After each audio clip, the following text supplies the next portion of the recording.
as a whole. You see, we are having about 8,500 employees all over the world, with about 40 manufacturing sites, 1,200 dedicated colleagues into the R&D. Bruker is one of the best investment company in R&D, and we have about 4,000 plus patents pending. In Bruker, it's known as Bruker Corporation. It is listed in Nasdaq Stock Exchange in US, and we have different divisions called Nano Group, where my group falls. This is basically the X-ray analytical division, and then this is DNA, and this is DNSM. These are surface metrology division, like AFM, optical profiler, and then we have this detector division for scanning electron microscope and transmission electron microscope, EPSD, EPS. You will see that a lot of our detectors goes into the FPSCM instrument. Then we have got this bioscreen division. This is the element division. Everybody knows about it. I think my colleague Dr. Chaudhary Joshi is also from this department only. He is posted in Lucknow. So we have got different divisions here, and then we have got optics manufacture, FTIR, Ramon, and then Daltronics deals with LCMS, MS, DCMS, MS, multi-top, all these instruments. Also we have got superconducting division, superconducting bands, and also nuclear detection division. So this falls into best major milestone. The company Bruker was set up in 1960 in Karlsruhe, and then in 1997 Bruker purchased Siemens Analytical Division. That time I just joined the company in June, and then I was knowing that it is Siemens, and in October the acquisition happened. So Bruker took over and X-ray Analytical Division of Siemens. We are still in the same campus in Siemens Park in Karlsruhe, Germany. And then this is known as, chemistry people knows Nonias very well because they are very popular name. They were very popular name in single crystal diffraction. They were basically Dedalets, and then Bruker acquired Nonias.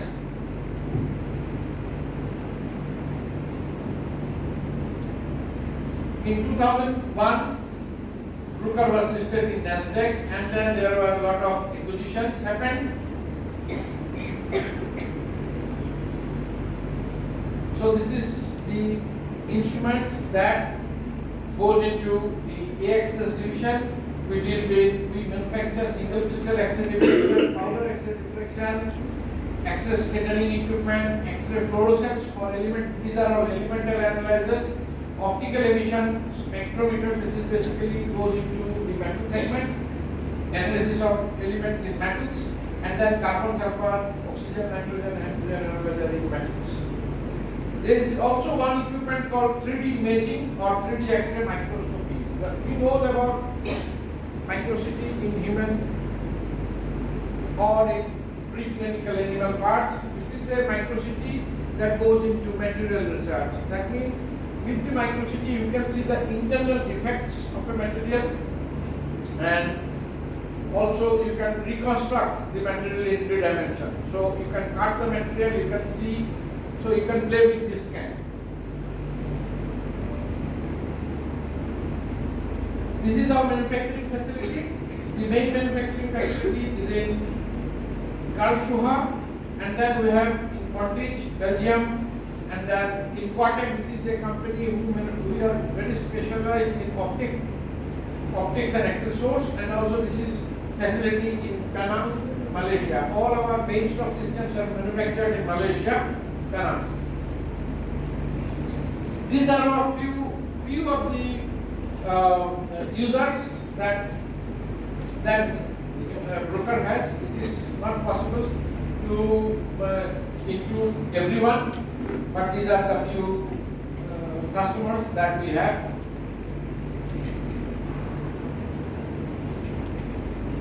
So these are basically two equipment. This is called D8 Quest and D8 Venture. D8 Quest is a single source based microfocus, single crystal X-ray diffractometer, and D8 Advanced is a dual microfocus based single crystal X-ray diffractometer for small molecule and protein crystal level.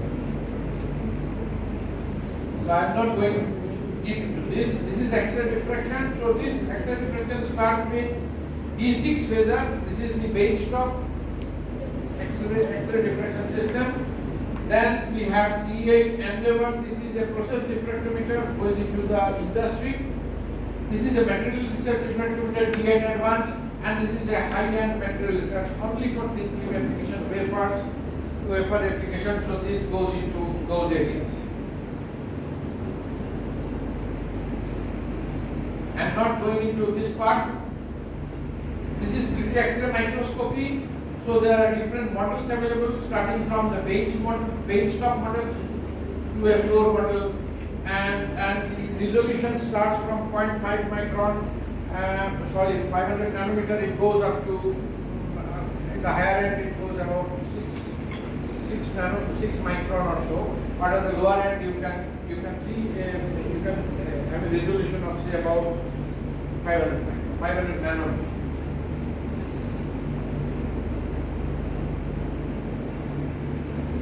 So this is the X-ray diffraction and X-ray fluorescence.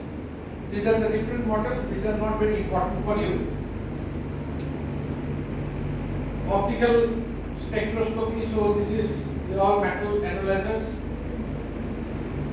CHOS, OH analyzer.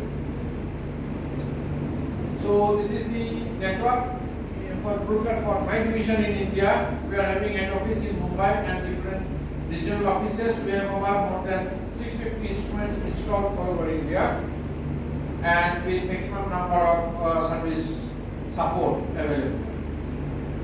This is our application laboratory in Bangalore, where we have got benchtop X-ray diffraction models. We also got this XRF and XRF sample preparation equipment. This is supported by three of our application scientists, Professor Dr. Ravi Kumar, who is a direct postdoc student of Professor Goodenough, Dr. Pratap, and Dr. Rahman. So they take care of different segments. We have also got 24/7 online remote support centers located at Bangalore. If your machine is having any problem, you can connect through remote to our system. So our engineers will check the machine online and rectify. If not possible, then the next level support will come. This becomes very handy during the COVID time. We have got very much appreciation letter from the industry basically, because they cannot wait. This is one we are working out so that the users can replace the parts, they can rectify the problem. We are having this type of some sort of spectacle, so it is a digital. Our engineer and you will be having the same office, so he can see what you are touching and what you are doing. So he can recommend. So with this, I think I complete this chapter, and then I am going into the presentation.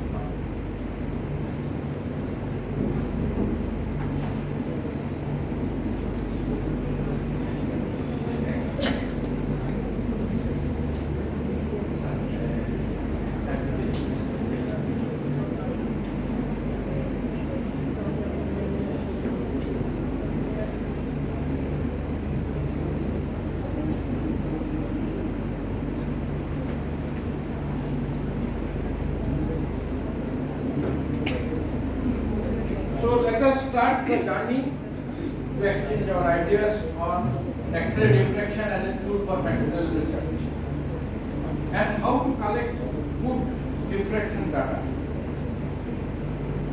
You might have a very good car, but if you do not know how to drive optimum, there is no use, right? Many times users, they blame the equipment, that this equipment is not working, that equipment. First of all, you need to know how to explore that instrument, how to get the best data out of it.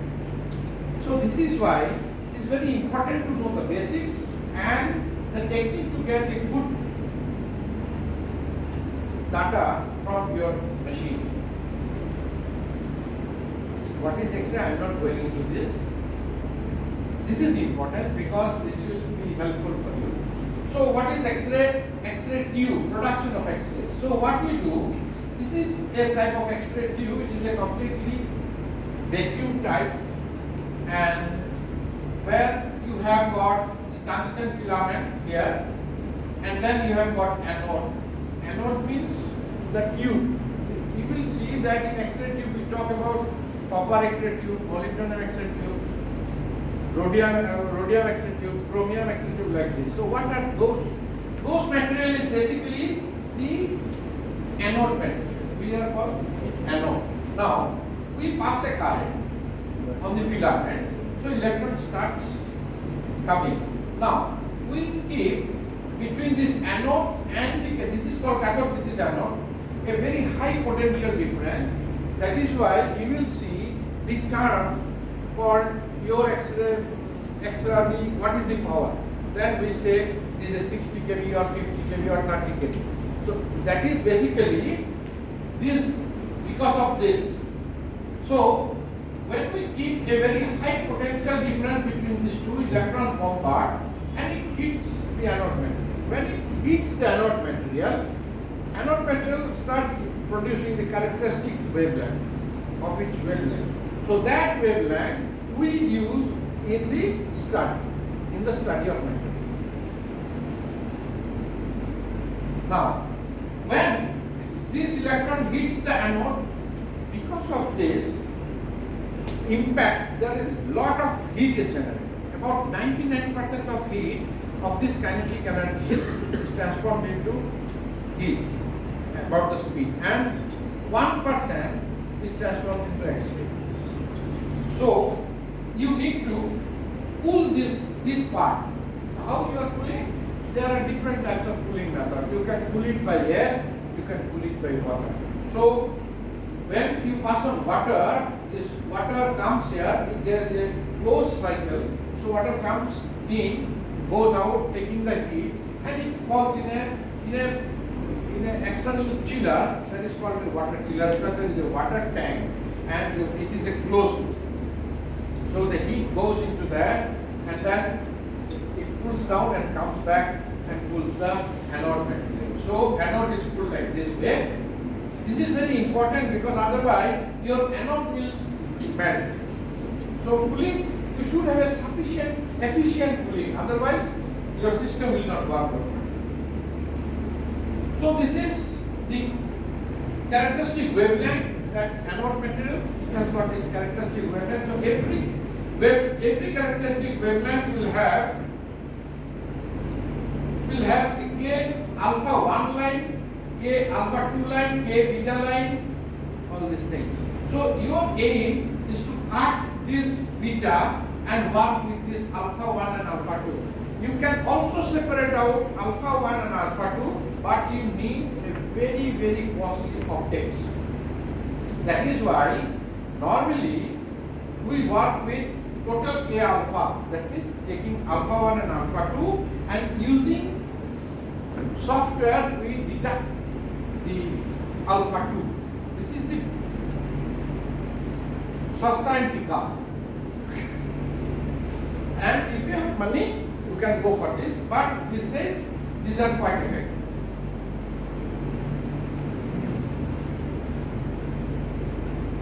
If you see the energy levels between K alpha 1, K alpha 2 and K beta is about, see, K alpha 2 is about half of K alpha 1. So in your what we call a diffractogram, in your diffractogram you will see this type of, when you start working you will see this type of peaks. We call it peaks. Peaks is basically reflection from a plane.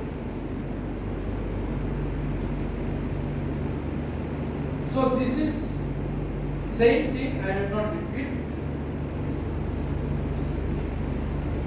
That I have already explained to you. So these are different anode materials and these are their wavelengths. These wavelengths we use in the X-ray diffraction study. Normally, the best friend for for all application is copper.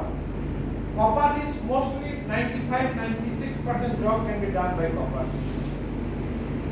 Only for few special applications like pair distribution function analysis, then energy material or battery cell application where you need high wavelength, there moly is used, moly or silver is used. So this is unit cell, this is nothing new to you. Our main important is to get the reflections. Now we know unit cell, each unit cell will make a crystal. So if we get a reflection from different planes of a unit cell, we get the diffraction pattern. Now as we know, Bragg's law and lambda equal to 2b sin theta. Now here, what is happening? Lambda is the anode material that we are using. Here we are talking about copper or moly or something. And lambda equal to 2d. D is not known to us. In X-ray diffraction, D is not known. D is the interplanar distance.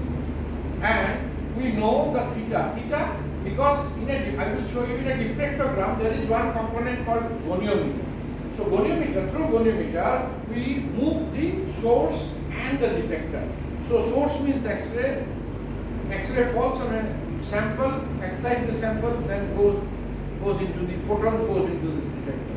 So if we move this X-ray source and detector and rotate the sample, there are reflections coming from different planes and satisfying the Bragg law. We got diffraction. When we got diffraction, you will see the peaks coming on your diffraction pattern, diffractogram. So these are very important. Now, many people say, when I say what do you do, they ask me what you do. I say that I do with X-ray. Oh, X-ray, medical X-ray. I say no, it's not medical X-ray. People do not know, because normal people, they do not know what we do with the X-ray. They feel that we are medical representatives and do selling some medical instrument. But it is not like that. What we do? You see, it is a material analysis tool. What it does? What is in your material? So this X-ray will help you to identify what is the material you are handling. This is a very important tool. And then how much of this, we call it phase. Phase means how much of these components are present in your sample. So this is called quantitative analysis. So firstly, somebody from the outside, they will say that some people are here. They do not know who are, how many. So they know that professor and faculties are there. That means professor and faculties, these are two phases and one person. So we have three phases here. Now, in three phases, how many of these phases are present? How many faculties are there? How many students are how much from the outside? So these are called quantitative phase analysis. So with X-ray diffraction, you can do qualitative phase estimation and quantitative phase estimation. These are two important, very important takeaway points. It can also help you to see what is the crystallographic structure that your sample is having, and many other information that will come later on. This can be used anywhere. This, because X-ray is such an instrument, it can be used for liquid, powder and solid, not for gas. So gas do not have any structure. Also, it is very important for a X-ray diffraction pattern that your sample must be crystalline. Why?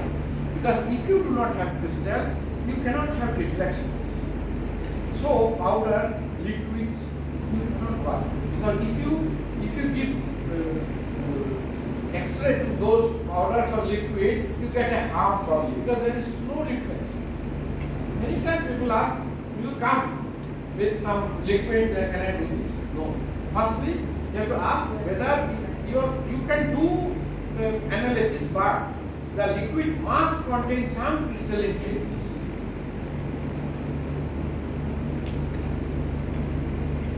See, so your thing is the material may be crystalline, it may be amorphous.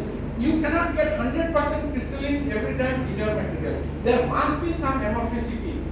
When you, because you are chemistry people, you know, in pharmacy most of the things you work with the amorphous material. There is very less crystalline, only few parts of this. And then you can do single crystal, polycrystalline. The X-ray diffraction that I am discussing today is basically a polycrystalline X-ray diffraction. There are two types of X-ray diffraction. One is single crystal X-ray diffraction, one is polycrystalline X-ray diffraction. Single crystal X-ray diffraction will help you to identify the structure of your molecule. Polycrystalline will give you the phases present in your sample. More the sample, better is the result. In single crystal, we work with only one crystal. Here we work with polycrystal. That is why this type of crystal powder diffraction is called polycrystalline diffraction. Now see, it is very important. When suppose we take graphite and diamond. Now, if I give it to you with some elemental analyzer, you will find that it is only carbon present. But when we do X-ray diffraction, it will clearly show you that whether you have diamond or graphite in this structure, because they crystallize in two different phases. So they have got two different structures altogether. So that is why XRD will give you a very clear differentiation or separation between the two crystalline phases. It's very important.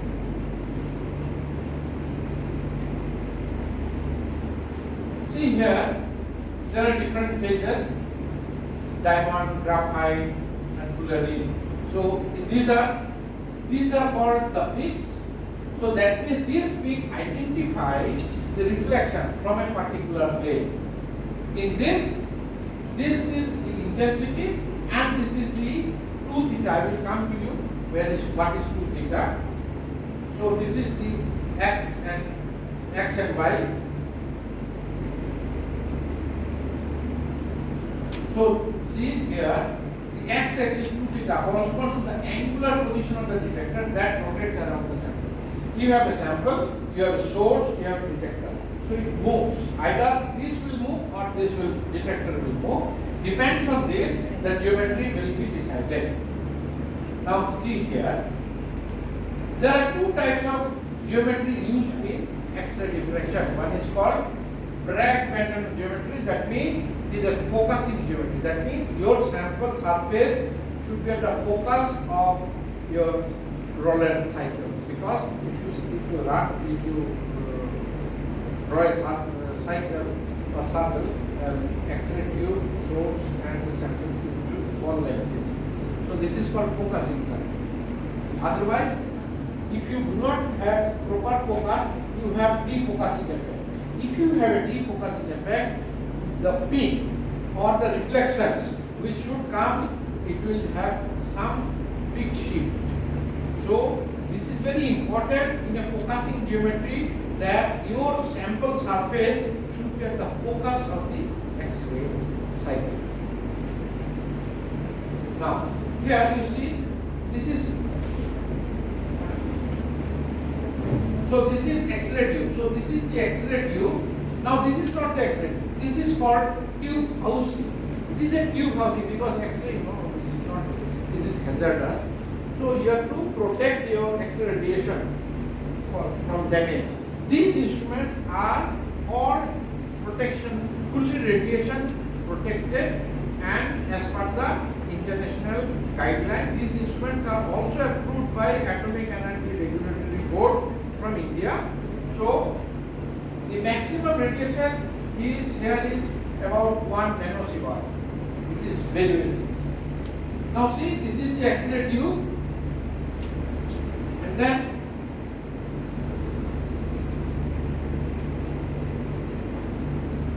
so in this you have the X-ray tube. Now where is X-ray tube? You see here that I have already explained. Now you see this is called tube housing. In the tube housing this X-ray tube goes. See, this X-ray tube goes into the tube housing. Every X-ray tube has got two focal focus. One is called line focus, one is called point focus. Line focus is if I see my pen like this, it is a line focus. Now if I rotate it to 90 degree, I will see a point focus. Line focus is normally used for all powder application, that thin film application, all these things. When we talk about texture and stress in steel sample or metal sample, there we use the point focus. So each X-ray tube has got one line focus and one point focus. If you see here, these are the windows. So these windows are of beryllium window, because beryllium can withstand very high temperature and also very transparent to X-ray. That is why beryllium window is used. There are different anode materials I have already explained. Now, once the X-ray starts coming from the tube, there is through the window, it will not come like this. It will come defocusing. Now, we have to control the beam so that it falls on the sample, otherwise it will be out of the sample. So, to detect the sample, to detect the X-ray, to the sample, we use slits. These are called divergent slits. These are very important terms that you will come across when you start working with the system. These are called divergent slits and axial solar slits. So solar slits are basically parallel slits. This will make your beam parallel to the sample. So this divergent slit can be fixed. That means there are manual opening. Slits are opening basically 0.2 degree, 0.5 degree opening, you can say that means two metal sheets, in between the gap 0.2 mm, 1 mm, 2 mm, 3 mm. So this can be fixed slit or manual slits, or this can be automated slit. That means you can control the opening through computer. So these are called automated divergent slit. So there are two types of divergent slit. One is manual divergent slit, one is automated divergent slit. So once it comes from here, it will fall on the sample. So this is your sample. Sample, you can rotate your sample, or sample can be stationary. Then this is called secondary side or diffraction side.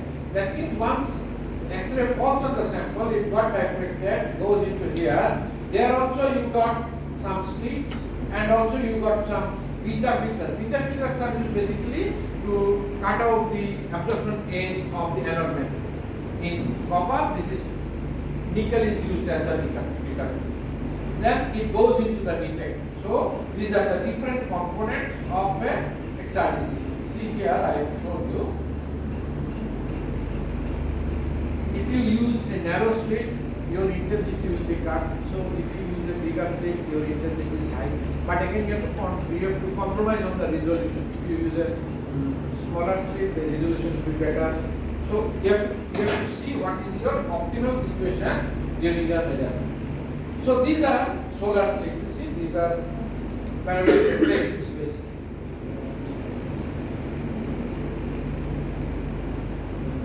So how it goes? So you have the X-ray tube here. It goes and then goes through the solar slits and then it falls on the sample.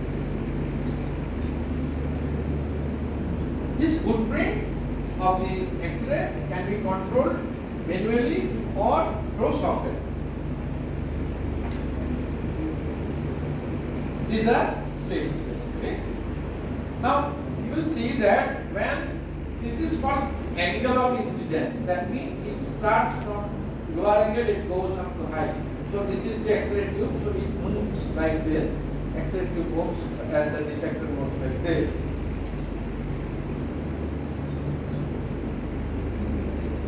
So at the lower incidence angle, the irradiation area is more. That means irradiated volume is more. And at the higher angle, you have depth of penetration is more. So when you deposit deposit a thin film, multilayer thin film, when you start to see what is the phases you have deposited on the films, you start from low angle, goes little high, and then do the detector scan, and again goes little higher incidence angle, do the detector scan. So by doing this, changing the incidence angle, you are going deep into the in your thin film. So once you go into the thin film, the signal from different layers will start coming. So this is one way to do the thin film study.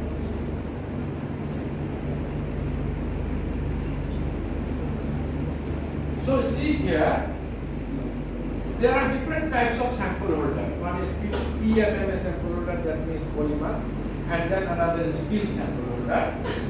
So it is important that you should have higher number of randomly oriented crystals. If you do not have randomly oriented crystals, if you have a preferred orientation, suppose like mica, clay, they tend to deposit on a preferred orientation.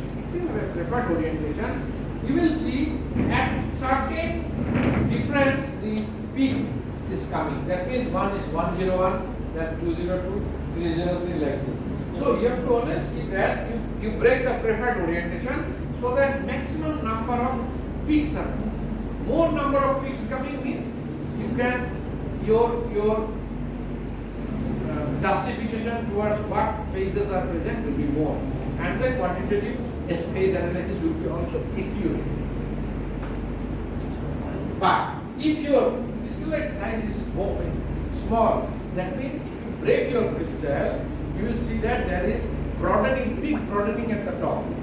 That means either you have a strain in the crystal or you have broken the crystal. So crystal sample preparation is also very important. You should not break it too much, you should not press it too much. And since it works on a rectangular geometry, so remember that the sample holder, they have a groove in between. So you put the sample clearly with a glass slide and make it a horizontal plane, and so that it falls on the focus.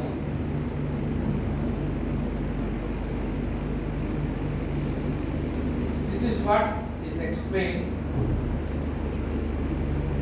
So this is your X-ray, this is your sample, and this is your detector. There are two types of geometry used in X-ray diffraction. One is for theta to theta, this is little bit older technique, and theta theta is the newer technique, and Siemens was the first to come out with this theta theta in 1975 or so. So what happened? In theta to theta, your detector, this is your source. Your source will remain stationary, it will not move.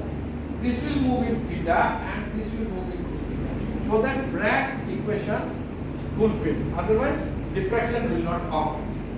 And then in theta theta, this will move in theta and this will move in theta. This will remain stationary. That will help you to work with larger samples or some gel samples like this. This is the most preferred geometry, theta theta.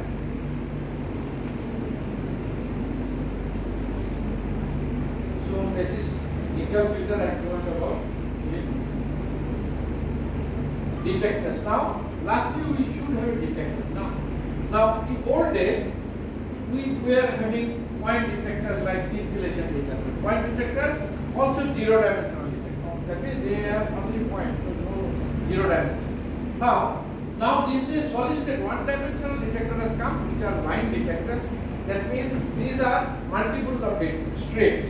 So each strip can be considered as one detector. So you get signal from each strip, collect and then pass. So you get a very high intensity. Not only that, your time of analysis will be reduced because since it is bigger, so you take more, you can collect more to theta angle at a time, and also you get very high intensity. And this will help you in quantification. You will be knowing later on that there is a method called Rietveld refinement. In Rietveld refinement, quantification is important, and in earlier days for one Rietveld refinement from say about 10 degree to 60 degree, it was taking about 36 hours. Now this time has reduced to 3 hours, 4 hours. At a very high intensity. And also there are two-dimensional detectors, that is X and Y, two-dimensional detectors, big detectors. These are used for high-speed texture and stress measurement and to get very high intensity, and also for small angle access measurement. So this is the point detector and this is the line detector. See how much big window. Earlier you have a smaller window, now you have larger window. Now it is very important to also understand that what is the limitation. See, if we see here is the 2 theta position and the intensity, you see the 2 theta position is very small and you get the intensity. It is very difficult for a powder diffraction to resolve at that very small 2 theta range. That is why single crystal is used. Single crystal has a very, this diffraction, the powder diffraction detectors are, you require very high resolution. Single crystal, they do not require that much of high resolution because of this challenge in powder diffraction. This was the earlier film, we used to do that.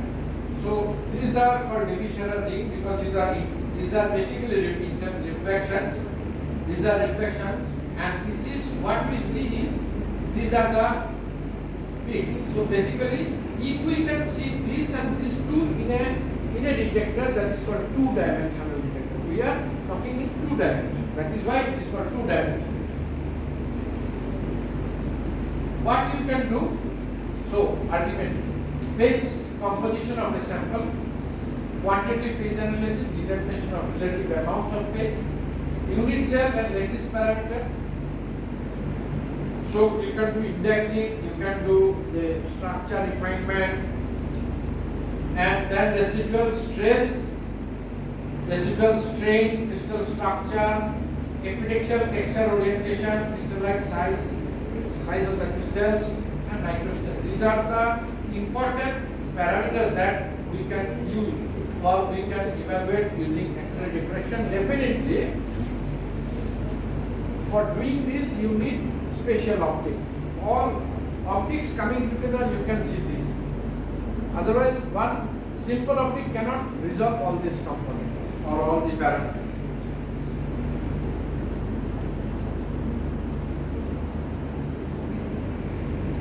So I think here this is the overview of a diffractometer. These are the different components I have discussed.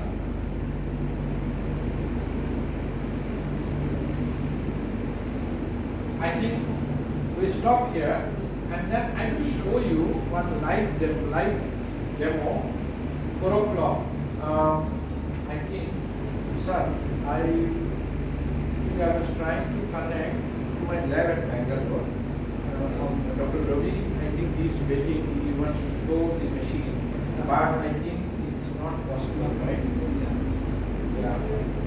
Or if I connect, yes, I will just connect. He wants to show this live demo.